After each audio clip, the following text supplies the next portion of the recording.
Assalamualaikum warahmatullahi wabarakatuh. Selamat pagi anak-anak. Selamat berjumpa kembali dengan Bapak. Semoga di pagi hari yang cerah ini kita diberikan kesehatan oleh Allah. Amin ya rabbal alamin. Anak-anakku sekalian, hari ini kita akan belajar tema 2, subtema 3, pembelajaran 1. Silakan dibuka buku kalian halaman 99. Sebelum kita belajar, Bapak akan membacakan terlebih dahulu tujuan pembelajaran hari ini. Tujuan pembelajaran hari ini yang pertama adalah siswa mampu menyebutkan ciri kata baku dengan benar. Kedua, siswa mampu menyebutkan manfaat hewan dan tumbuhan. Tiga, siswa mampu menyebutkan manfaat kemerdekaan dan upaya mengembangkannya dalam kehidupan melalui tulisan dengan tepat dan upaya mengembangkannya dalam kehidupan. Anak-anakku sekalian yang soleh dan soleha, mohon disimak penjelasan Bapak ya. Pada pembelajaran sebelumnya, kita sudah belajar tentang proklamasi kemerdekaan Indonesia. Proklamasi kemerdekaan Indonesia dikumandangkan pada tanggal 17 Agustus 1945 oleh Insinyur Soekarno dan Muhammad Hatta. Proklamasi Indonesia sebagai tonggak kemerdekaan Indonesia merupakan wujud dari persatuan bangsa Indonesia. Kemerdekaan Indonesia dicapai setelah melalui perjalanan panjang para pejuang bangsa melawan penjajah. Persatuan yang kuat memperteguh tekad mereka untuk mewujudkan negara yang berdaulat, adil, dan makmur. Oleh karena itu, menjaga persatuan dan kesatuan bangsa merupakan kewajiban seluruh rakyat Indonesia, apalagi negara kita terdiri dari berbagai suku, agama, dan ras. Dengan menjaga persatuan dan kesatuan bangsa, negara kita akan menjadi negara yang kuat, menjadi negara yang tangguh. Anakku sekalian, coba kalian perhatikan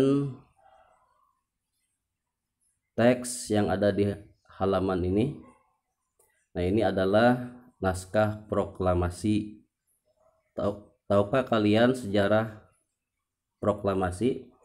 Kalau kalian belum tahu, Bapak akan sedikit menjelaskan tentang naskah proklamasi. Jadi teks proklamasi awalnya ditulis tangan oleh Soekarno, kemudian diketik oleh Sayuti Malik agar terlihat rapi. Setelah diketik, teks asli tersebut kemudian dibuang ke tempat sampah. Salah seorang pemuda yang ikut hadir pada saat persiapan proklamasi kemerdekaan yang bernama B.M. Dia, beliau mengambil naskah asli dari tong sampah dan disimpannya. Ia menilai bahwa teks tersebut memiliki sejarah tinggi. Naskah asli yang disimpan B.M. Dia selama 46 tahun, 9 bulan, 19 hari kemudian dikembalikan kepada bangsa Indonesia melalui Presiden Soeharto. Naskah itu kemudian disimpan oleh Arsip Nasional atas anjuran Soeharto. Keputusan B.M. Dia untuk menyimpan naskah asli sangat tepat, karena berkat jasa beliau, seluruh bangsa Indonesia sampai sekarang dapat menikmati naskah asli proklamasi dan kita bisa belajar banyak dari kejadian saat itu. Anak-anakku sekalian yang soleh dan soleha, setelah kalian menyimak penjelasan Bapak, apakah kata-katanya termasuk kata baku? Tahukah kalian tahu kata baku? Kata baku adalah kata yang digunakan dalam situasi resmi, contohnya dalam kegiatan belajar di kelas. Kata baku penulisannya dan pengucapannya harus sesuai dengan pedoman ejaan yang disempurnakan atau EYD. Nah, di samping kata baku ada juga kata tidak baku. Kata tidak baku adalah kata yang digunakan dalam situasi tidak resmi atau non formal. Contohnya dalam situasi santai, kalian ngobrol dengan teman kalian, itu yang digunakan adalah kata tidak baku. Nah, di bawahnya ada beberapa contoh kata tidak baku dan kata baku. Contohnya kata nasihat, kata bakunya nasihat. Apotik, kata bakunya apotek, dan seterusnya. Anak-anakku sekalian, coba kalian lihat gambar apakah? Ya, betul, itu adalah gambar salah satu jenis tumbuhan dan hewan. Allah menciptakan tumbuhan dan hewan tentunya memiliki kegunaan bagi manusia dan lingkungan. Apa sih kegunaan hewan dan tumbuhan bagi manusia dan lingkungan? Kalian perhatikan pada halaman berikutnya. Manfaat hewan bagi manusia dan lingkungan diantaranya pertama penghasil bahan pangan, contohnya daging, telur, dan susu. Yang kedua penghasil bahan sandang, contohnya kulit hewan seperti sapi dan kerbau dimanfaatkan dalam pembuatan jaket. Yang ketiga penghasil bahan kerajinan, contohnya kulit sapi dan kerbau dimanfaatkan sebagai bahan pembuatan wayang kulit. Bulu angsa dimanfaatkan untuk membuat kop. Manfaat berikutnya, manfaat yang keempat adalah penghasil pupuk organik, contohnya kotoran berbagai jenis hewan seperti sapi, kambing itu dapat digunakan sebagai bahan pembuat pupuk organik. Yang kelima adalah penghasil tenaga, contohnya tenaga kerbau dimanfaatkan untuk membajak sawah, kuda dimanfaatkan untuk menarik delman.